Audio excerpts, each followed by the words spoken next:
remember back to the worst teacher that you ever experienced in school. That I can do. It was my math teacher. Oh, she scared the daylights. She didn't help me. I was an introvert anyway. She didn't help me one bit. When she wanted it quiet in there, she had a ruler and she whap on the desk, on her desk, or anybody else's desk that was right next to him. Like, stop talking. And, oh, I hated going into math class. Well, this is the same kind of personality that Saul, the Pharisee, had. He was so strict about God's law that anything or anybody that he thought deviated from it, he got to the point where he was going into the houses with his men and dragging people out and telling them to shape up and fly right, or he was going to bring them in to be killed. And it says, I'll say it again, it says in the scriptures, he was breathing murderous threats to the people. I'm sure glad it's like my math teacher was. And so anyway, he decided to carry his Pharisaical attitude to Damascus. So he got on his horse, or mule, or donkey, or whatever it was. He got on that, and he started out on the road that led to Damascus, and he brought a few men with him. It was a journey. So as they were going along the road, Saul was a little bit ahead of them. And he says, are you fellas coming or what? And they're back there.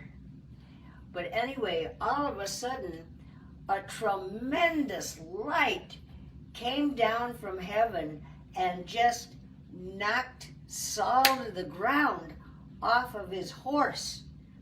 And he was laying there and he couldn't see anything.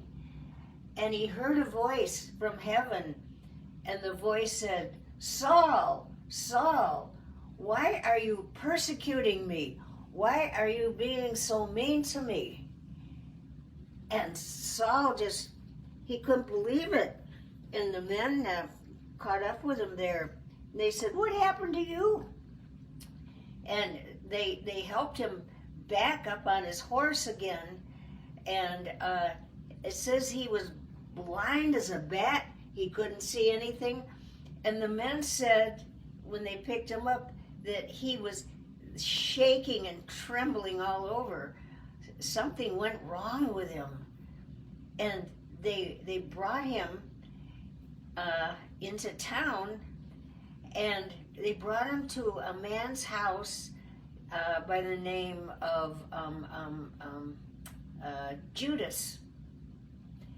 And not the Judas, sometimes it says Judah, sometimes translation says Judah. But they brought him to this man's house, and the man took him in and gave him a room and let him settle down a little bit. And it says for 3 days he was in terrible shock and fear, and he couldn't eat and he couldn't drink. He was a mess. In the meantime, while Saul was going through all of this, there was another man in town, and this man's name was, I can't remember his name. Some of you probably remember it. Deb. Anyway, he sent the Judas, whose house he was in, sent for this man to come. And this man had a vision of what was going on in the meantime anyway. And they said, come on over and see what you can do with Saul. And this man loved the Lord very much. He was a follower of Jesus. And so he went over, and they said, don't be afraid. And God told him not to be afraid to go see Saul, because he wasn't so sure he wanted to see Saul. And God told him, don't be afraid, he's waiting for you. So he went into Saul, and he laid his hands on Saul's eyes, and Saul got his vision back again.